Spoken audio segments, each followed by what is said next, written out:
Good morning. Welcome to the Transformational webinar series by Parivartan Corporate Training Academy. This is Indu here from Parivartan, welcoming all of you to this webinar. Parivartan has been there in the training services industry for over a decade now. We started in 2009 and Arun Nair happens to be our founder and he is the Chief Managing Director as well. During the lockdown period, we thought of having an online webinar series which will focus on individual skill development. Apart from corporate clients, we also have individuals who come to us for skill development. So this webinar is intended to all those individuals who want to brush up their skills during the lockdown so that they can have better and increased productivity once they are back to work. So welcome to the webinar once again. Your questions are welcome, but please give us the questions offline. Thank you. Good morning, everyone. I'm going to start with a story about dogs. A cute little story which will help you understand why it is essential to be assertive. In a small village, there was a big property, a big farmland in which there were a lot of cattle, and it was a very, very well rich, and it was owned by a very rich man. So in the village, there was a native local breed of dog named Jackie. He was a village dog. So he used to walk in front of the property every morning. One fine morning, he noticed that the owner of the farm has got a big Rottweiler. A Rottweiler is a very nasty and dangerous and very aggressive kind of dog, which is usually used to protect the farms and properties and all. So as Jackie was walking in front of the property, this Rottweiler was barking incessantly. He was being very aggressive. He was he was very loud, and he was trying to shoo away this particular Jackie from the property, even though he was just walking on his way. So across the fence, the Rottweiler kept barking, and Jackie was thinking, what is the problem with this guy? So he stopped and he asked the Rottweiler, see, why are you barking at me? What is the point? And the Rottweiler dog said, you are a threat. Okay, I am the guard here. I'm trying to guard the property, and you are a possible threat. I don't want you to come inside. That is the reason I'm barking at you. So Jackie said, hey, but I'm not trying to enter. I'm not trying to come into your property. But the Rottweiler said, what if you don't? It is my job, so I will keep barking so that you don't even think even a bit of coming inside. So the Rottweiler kept barking, and our Jackie went on his way. The next day, when Jackie comes back and he goes on his morning walk in front of the property, he notices that the Rottweiler is missing. He's not there. Instead, he finds a poodle. A poodle is a lap dog. You know that fluffy little, small little dog? That poodle was there, and the poodle was like all cooing and wagging the tail and all. So Jackie asked, hey, little poodle, what happened to that Rottweiler? The poodle said, my owner, he found the Rottweiler to be a nuisance. He kept on barking the whole day and at night, and my owner could not sleep. So today morning, he was thrown out, and they got me to guard the property. So Jackie said, hey, but you are so cute and little. How can you guard this big property? And the poodle said, see, I'm so cute and lovable and nice. People will not feel like coming and robbing this place or harming me and my owner. So, you know, I am actually a good guard dog. So the Jackie said, God bless this dog, and he just walked his way. So next day morning, when he passes by the property, he finds a golden retriever. You know, the golden retriever is a bigger dog, but it's a more matured and dog which even is very friendly with kids. But at the same time, it's a very good guard dog. So he asked, what happened to the poodle? And the golden retriever, the retriever said that, see, last night a lot of thugs came in, and they threw the poodle in the pond, and they robbed the place and they went. So my owners have got me. So Jackie asked, hey, but how can you be a good guard dog? You know, because the Rottweiler could not, and even the poodle could not. And the retriever said, see, I am visible to other people. Okay, if someone tries to come, I am there in front of them. They know that I am a dog and I can beat, I can bite if required. So I don't have to keep announcing. I don't have to keep yelling at people. I don't have to keep barking, or I don't have to show my teeth all the time. It's only when someone comes in, if they step into my area, then I will attack, or if I'll become aggressive. I think that is what gives me peace of mind and also ensures that my property stays protected.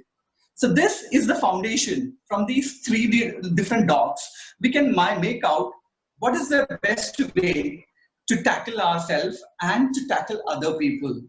If you are aggressive, like the retriever, and you are very aggressive and you are hurting people unnecessarily, you can be sure that you will be a failure in terms of people management. At the same time, if you are like a poodle, if you're so passive and you are so naive that people walk all over you, they take you for granted, they throw you here and there, that also is going to affect you and you're not going to be happy in your life. It is always better to be having a confident, self-assured self, so that you are like the retriever, which can become passive, which can also become aggressive only when required. But generally, majority of the time, you are in control of yourself. And when we are in control of ourselves, we can be sure to control other people around. All right. So welcome to this session where I'm going to take you through a short PPT, a PowerPoint presentation, which will help you to understand the concepts through which you will be able to become more assertive. So I'm going to bring on slide sharing right now. My teammate Indu is here and she is assisting us with that. I call it an art. Okay, assertiveness is more than a skill. I believe it is an art which we have to acquire and which we have to keep perfecting. It's not a trait that we are born with, and it is not just a skill that you just learn. A skill like, for example, to talk, okay, a skill to play football. It's not just that, it's beyond that, because it involves a deeper understanding of yourself and also about what other people see you, look at you as. All right. So a lot of it actually is involved when it comes to your self-esteem. You know, self-esteem and your happiness is directly related to what you see. What you see within yourself. So when you are an assertive person, you can be sure that your assertiveness will help you improve your self-esteem, and at the same time, it will increase your happiness quotient. Let's move on to the next slide. All right, so decoding assertiveness. To understand what it means to be assertive, okay, to understand the concept of assertiveness, we need to understand that, first of all, it is all about being self-assured. It's not about being overconfident or something, but it's about having an assurance that my thoughts, my feelings, my actions, and my words are correct and it is proper. You know, normally when someone yells at you, okay, it could be your mom who is yelling at you, it could be your boss who is doing that, and suddenly you will start feeling that if I yell back, it may not be correct, or probably there is something really wrong in me, and that is the reason that my mom or my boss is yelling at me. So you just passively accept yourself. You are not sure about what is your inherent quality and how you look at yourself. All right. Secondly, it's all about being confident. Confident about what you're going to speak and what you're going to act. Your actions and your talk has to match, and you have to have confidence in telling what you're telling. Next is all about overcoming the emotions. You know, normally when you are becoming a poodle, you know, that cute little puppy, when you become that and people walk all over you, they shout at you and they put you in a corner, they bully you, what happens is you become too emotional, you become volatile, and that actually makes it more miserable for you. So you have to have a control over your emotions in terms of how I am going to react to this. It's all about not having self-pity. Self-pity is not going to help anyone. You cannot just keep pitying yourself and tell that, hey, I'm like this and my life is like this. How am I turning around my life? All that self-talk is not going to help. So it's about having a control over your emotions and not going to extreme emotions like extreme happiness extreme sadness and extreme anger is actually not beneficial for you. It's going to harm you. So always keep a control over your emotions. So when you are an assertive person, you are going to be self-assured. You're going to have assurance in yourself. You're going to be super confident, and you will also be able to manage your emotions better. The next is you're going to start having empathy before replying back to someone in a positive or a negative manner. You will start empathizing with them. Empathy is something which is all about putting yourself in the other person's shoe. Rather than judging people by what they say and what they show through the talk or the actions, don't just judge people based on that. Judge them based on the intention. Why is she shouting at me? Why is my boss doing this to me? Why is he ignoring me? Why is he not giving me priority, whereas he's tackling other team members? Try and find the intention behind it. Then you are judging a person by the intention of that person's action or the words. Then you will be able to understand the situation better. You will be able to understand the person better too. This is going to ensure that you will be able to empathize that person. Now, this is all about assertiveness. When you are assertive, you build all these qualities within you, and that is going to make your life better. Okay. So in short, assertiveness is all about being active and being non-aggressive. And at the same time, able to convey your thoughts and feelings. See, we all have the right to convey our thoughts and feelings. Okay, the nature has given us that skill.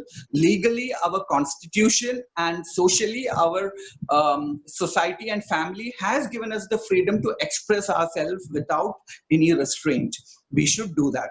But at the same time, we do not have the right to hurt or damage another person. So make sure that when you're trying to convey something, you have to convey what is running in your mind and in your heart. But at the same time, you do not have the right to hurt or upset the other person. So this is all that is about being assertive. Now let us look at why. Why should you be assertive? Now, I'll start with one of my stories, my own personal life experience, probably around 20 years back when I was a graduate student. In that age, I used to be taken granted by everyone. People used to not value my time, and they used to engage me, especially my relatives. See, I'm supposed to be good in selecting things. It could be clothes, it could be appliances, whatever. And my selection is always very judgmental, and it is very logical. So people always like to take my opinion on what to buy and whether this particular clothes looks good on them, or this TV is better than the other one. People used to come and take a lot of my time like that initially, and I used to do it. I used to feel good that my relatives, my friends, everyone used to bombard me with their requirement. At times, I used to set aside my priorities and go and take my relatives for shopping, or my friends to hang out with them if they wanted to watch a movie, or probably even help them buy mobile phones. I used to sit and research for a lot of time to help them buy a mobile phone. Things like that used to happen. Now, what started happening is, over a period of time, people started taking me for granted. For them, the time of Arun was taken for granted. They never used to bother about my time. So whenever they are free, they will call me and they expected me to be there. They never used to think that, is Arun free at this time, whether he'll be in college or whether he has got something else in his hands. They never used to bother about that. And they used to call me up and tell, come, and I have to go. And I used to go. That is how it was. And second was that I was just being used as whenever they needed me, they used to call me. Apart from that, people were never there for me when I needed them. Secondly, I could never prioritize and complete my work. So that started taking a toll on my productivity and my growth where instead of doing something which was going to directly benefit me and which was my priority, I was spending that time to make other people happy. And I felt I was doing that, but actually it was not helping. Slowly what I did, especially when I became an entrepreneur, I did my corporate stint in Bangalore and all. Even then I was like that. I used to spend a lot of time, money and efforts to take care of other people. But over a period of time, through life experience, I learned that this is not going to work. But by the time I came down to Kerala and I started my venture, Parivartan, 11 years ago, by then I had learned a lot in life and I started adjusting my priorities. I used to tell people, even my mom at times, I used to tell that, see, Amma, I can only do 10 things in a day. Don't expect me to do the 11th thing because I don't have the bandwidth. I had to take care of my health. I had to take care of my work. And if the requirement that you have fits into the priority of the first top 10, I will definitely do it. Similarly, I stopped going or giving priority to happy occasions like a marriage, like a birthday function. Those are things which will happen even if I'm not there. Even if Arun doesn't go, a wedding is not going to stop. The groom and bride are definitely going to get married, right? But I always give priority that whenever my family, friends or relatives are in trouble, I give that priority. If my family is not keeping well, then only I can take that. I'm irreplaceable. Only I can take that position of being a son and rush to my parents to take care of them when they are ill. But if they are celebrating a birthday, that can go on even if Arun is not there, So that helped me to prioritize. So I set myself an agenda that I'm going to do 10 things which is productive in a day. And anything else that comes beyond that, I will not be able to handle. So that is how I started prioritizing. Secondly, once my growth started happening, I started growing better, Parivartan started doing better, and we started gaining popularity and our credentials increased. My relatives, my family members, friends, actually, even my friends, I hardly get to meet them, but they are all very understanding now. Now imagine if I had not grown, if Parivartan had not grown, I couldn't succeed like this, then possibly what happens, they wouldn't value me and my time also. So it's a win-win situation for both if you are able to be assertive in communicating whatever is your thoughts and feeling. I could not say no to people initially, but slowly through experience and through a lot of time, I invested a lot of time in getting over that.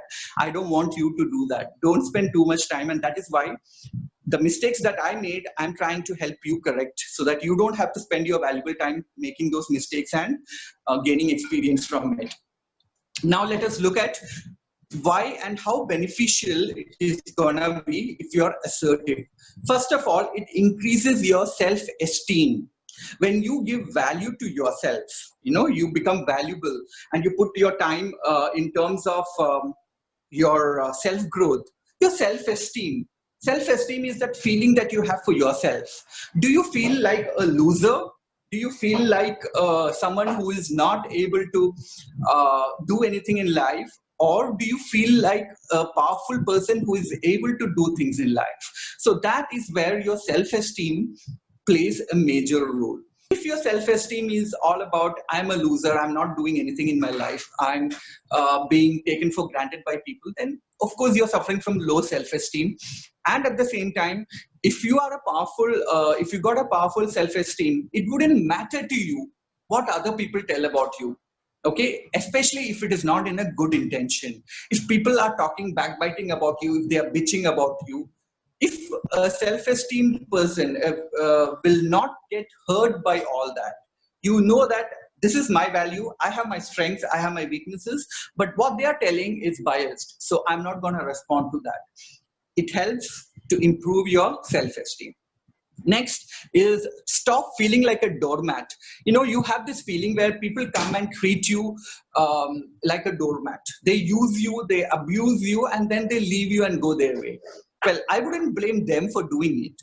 I would say it is your fault because you have given them the right to do it.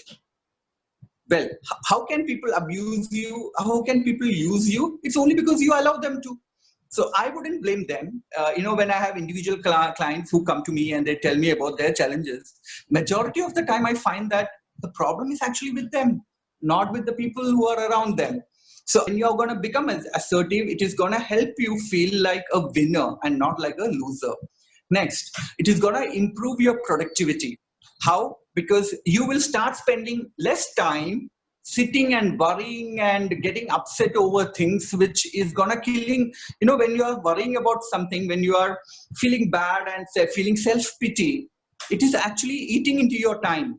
You should be able to invest that time in doing something much better. So it is going to naturally increase your productivity, because when you are assertive, the chances of you feeling low, the chances of you feeling moody, the chances of you feeling upset and crying, the time you spend in crying is going to reduce. Naturally, you will be able to invest that time in improving yourself. Now, conflict management. See, conflict management is something which majority of us are not able to do. We easily get into a conflict, but we are not able to tackle it. So avoiding conflict by working out a win-win situation. Remember, I was talking to you in the previous slide about empathy. When you are able to empathize about the other person, you will be able to handle a conflict better.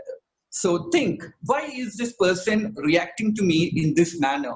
Rather than, hey, he's shouting at me. When you look at only that shouting part, he's shouting at me, he's using that words, then you don't respond, you just react back. And that leads to a conflict. See, human life is not about spending it on conflict. If you have a relationship problem, okay, majority of it will start from this. Either you are being too passive or you are being too arrogant. See, those are the extremes. On the left extreme, you become a passive person, you become that poodle dog. On the right extreme, you become the Rottweiler, the aggressive person. In between both is what we call as being assertive. So being assertive is something which will help you to work out a win-win situation. All right. You will be able to handle criticism positively. Let me give you one simple tip on how you can identify a constructive criticism. Basically, criticism is a negative trait. It's a negative factor in our life. When you're being criticized, it's a negative thing. But there is something called as constructive criticism, which allows you to grow. So constructive criticism is something which we need to identify. When a person is criticizing you, you need to differentiate whether it is a criticism or is it a constructive criticism. Now, let me tell you a simple example of how to identify a constructive criticism. Normally, a criticism will only have negativity in it. For example, you are a wife and you're creating coffee in the morning and you take it to your husband and give. All right. And the husband takes a sip of the coffee and then he starts yelling at you and he throws the coffee cup and he's telling, is this how you create a coffee? This is something which I cannot even put it in my mouth. This is rubbish. You don't have even the skills to make a coffee and all. If that person starts shouting at you like that, you can be sure that this is nothing but criticism. All right. Now, how does this criticism become a constructive criticism? It can become like that if the husband is adding, okay, at the end of the blame game, if the person is adding an option for you to improve yourself. For example, he tells that the coffee you made yesterday was much better. This has less sugar in it and the coffee decoction is not strong also.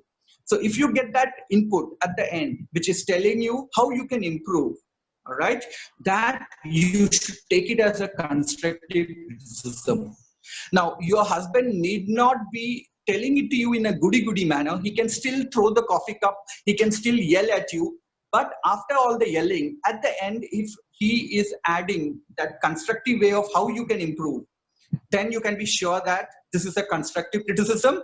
Ignore the way he reacted and accept the constructive part, and tomorrow make the coffee in the way he asked you. So that you are also gaining your self-esteem, and at the same time, once his temper, okay, when the emotional volatility of a person becomes stable, then you can go and talk to him and tell that, see, I'm sorry, in the morning I could not focus on the coffee because your mother or our children wanted parathas and I had to take time to do that before they went to school. So when you are able to justify it later, the justification should happen only when the emotional turmoil is stabilized. When a person is extremely happy, extremely sad, extremely angry, the logical side of the brain does not work. So at that point, it doesn't matter if you justify yourself, if you are giving valid reasons, that valid reason will not enter into the brain of that person. So when a person is in extreme volatility of emotion, leave that person to calm down.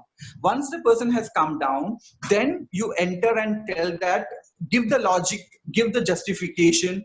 You can be sure that it will work better at that point of time. So this is how we handle conflicts and criticism. This is going to make your life easy. Now we will discuss on different techniques which will help you to make your certain qualities better. First of all, assertiveness is implemented when you have a conflict. Someone tells you something which you cannot accept, which you have to counter. So when you start countering by using a negative, you can be sure that the other person will also counter back in a defensive manner. So for example, if your boss is telling, see, apart from the 5 job I gave you today, do the 6th job. And suddenly you said, no, I cannot do all that. You know, when you tell it in that manner, when you tell a no in the beginning, no is a negative word, or I cannot is a negative way of putting, I don't want to is a negative way of putting. Never start with a negative. All right, that will make the other person defend and probably even more aggressive. So keep in mind, the simple technique is when you have to be assertive, do not start with something negative. You are there to find a solution. Keep that in mind. You are not there to hurt the ego of the other person. Okay, for example, your husband or wife is telling you something, you take it on a situational basis. Don't take it personally like your ego. For example, if something that you did is not proper and people are criticizing you in the house, don't let it enter your ego. All right, don't get the ego hurt, and instead what you do is handle the situation. Think of it in that perspective. All right, do not end up in blaming people. Do not say that, why are you doing this to me? You always do this to me. I cannot do this for you, boss. You only do this to me and not to anyone else. You know, such words is going to keep that person away from you. You know, being assertive is about bringing people closer to you. It's not about throwing them away. All right. Talk straight to the point. Come straight to the point rather than beating around the bush. Don't build stories and all. Don't try to pamper the person too much. At the same time, come directly to the point, but do not be rude, do not be harsh. Okay, make them feel like they are making the decision. You shouldn't make decisions for them. You should make them feel like they are deciding and it is you, and I'm only seeking a permission to, because naturally a command or an instruction was given to you which you don't want to take it further. So you let the decision be with them and make them feel as if you are only trying to work out an alternate. Okay, give people options. This works even with kids, not just adults, but even with kids. When you make a decision for a child or even an adult, they don't want to accept it because it is not their decision, it is your decision. And why should they accept yours? They will not. Especially if they are egoistic. So give them options.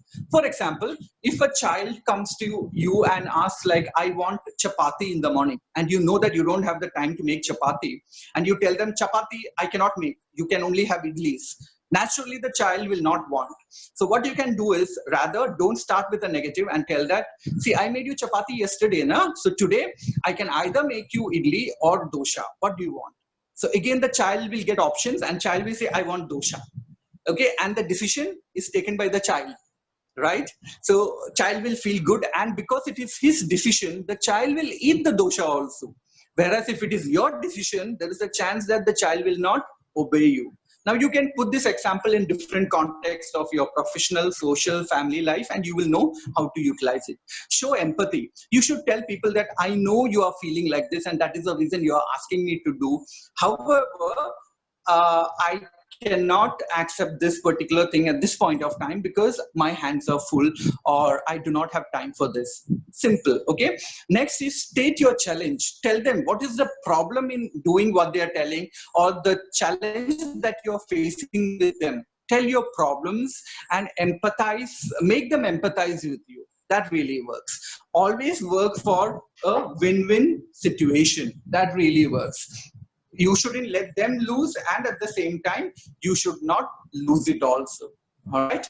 Now, here are some of the good books that I come across, which will help you to have further learnings. Patrick King has written this book on Art of Everyday Assertiveness. It's a good read. If possible, you can hire it from a library or probably order it on Amazon. Sam Lloyd's Developing Positive Assertiveness is good. Assertiveness by Judy Murphy is also something which is an in-depth analysis. I think if you are a good avid reader, then go for that. I have also got some books for kids. If you have children at home, these books for kids will actually help you. What you see on your screen, you can take a screenshot if you want on your mobile phone or your laptop that you're using, and you can save this for your future. This is gonna help you with this. All right. That was an insightful session. Thanks a lot, Arun. Now, what you see on screen is our contact information. Please feel free to contact us if you need any clarification on the session that happened. Also, if you are interested in motivational sessions and also for skill development, you can enroll individually with us. So, please make sure that you save our contact. Also, we have provided our social media information.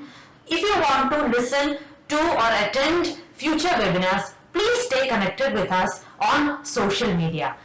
With this, we come to the end of this session. Thanks a lot.